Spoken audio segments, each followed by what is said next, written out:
আমরা বৈষম্যবিরোধী ছাত্র আন্দোলনের বিপ্লবী ছাত্র জনতা আমরা সিদ্ধান্ত নিয়েছি, আমরা অবশ্যই আমরা শহীদ মিনারে আমরা একত্রিত হব। ঢাকা শহরে 5ই আগস্টের মতো একটা গণজোয়ার দেখতে পাবো। ভবিষ্যতে আর কেউ ষড়যন্ত্র করে প্রক্লেমেশনের পথ রুদ্ধ করে দিতে না পারে। আমরা গণঅভ্যুত্থানের প্রক্লেমেশন দিতে চেয়েছি, আমরা ঘোষণাপত্র দিতে চাইছি, আমরা বলেছি, আমরা রাষ্ট্রকে বলেছি যাতে রাষ্ট্রের পক্ষ থেকে যেন আমাদেরকে এখানে সাপোর্ট করা হয়। আমরা রাজনৈতিক দলগুলোর কাছে গিয়েছি, আমরা বলেছি যাতে সকলে যারা আমাদের এখানে সমর্থন জানায় ঐতিহাসিক দলিল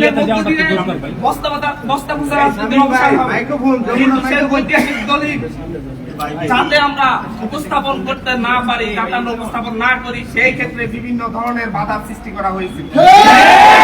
তবে আমাদের প্রাথমিক বিজয়, আমরা প্রাথমিকভাবে বিজয় লাভ করেছি। সরকার আমাদের এই প্রক্লেমেশনের ব্যাপারে হ্যাঁ বাসক কথা বলেছে, সরকার আমাদের এই প্রক্লেমেশনের ব্যাপারে সম্মতি দিয়েছে। আমরা বৈষম্যবিরোধী ছাত্র আন্দোলনের বিপ্লবী ছাত্র জনতা আমরা সিদ্ধান্ত নিয়েছি, আমরা অবশ্যই আমরা শহীদ মিনারে আমরা একত্রিত হব। আমরা আমাদের পূর্ববর্তী যে কর্মসূচি আমরা দিয়েছি, আমরা শহীদ মিনারে আমরা বিপ্লবীরা সেখানে একত্রিত হব।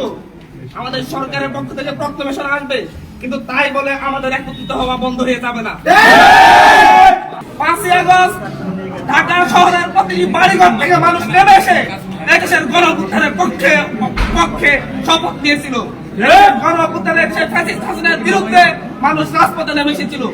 আগামীকালকে সেই জায়গা থেকে, সেই গণঅভ্যুত্থানের অংশীদারদের জায়গা থেকে যারা আমাদের ঢাকা শহরের যত মানুষ সেই 5ই আগস্ট রাজপথে নেমে এসে শেখ হাসিনার বিরুদ্ধে স্লোগান ধরেছিল, শেখ হাসিনাকে না বলেছিল, আগামীকালকে ঢাকা শহরের প্রতিটি মানুষ আমার শহীদ ভাইদের রক্ত অর্জিত গণঅভ্যুত্থানের প্রক্লেমেশনের পক্ষে রাস্তায় নেমে এসে ঢাকা শহরে 5ই আগস্টের মতো একটা গণজোয়ার দেখতে পাবো। আমরা অন্তর্বর্তীকালীন সরকার যে প্রক্লেমেশনের পক্ষে যে অবস্থান নিয়েছে, সেই অবস্থানকে সমর্থন জানাবো। আমরা মানুষ সমর্থন জানাবে যাতে ভবিষ্যতে আর কেউ ষড়যন্ত্র করে প্রক্লেমেশনের পথ রুদ্ধ করে দিতে না পারে। আমাদের 71-এর প্রক্লেমেশন আছে, 24-এর প্রক্লেমেশন হবে, গভর্নমেন্টের জায়গা থেকে হবে। আমরা এখন এখান থেকে প্রক্লেমেশনের পক্ষে একটি মিছিল করবো।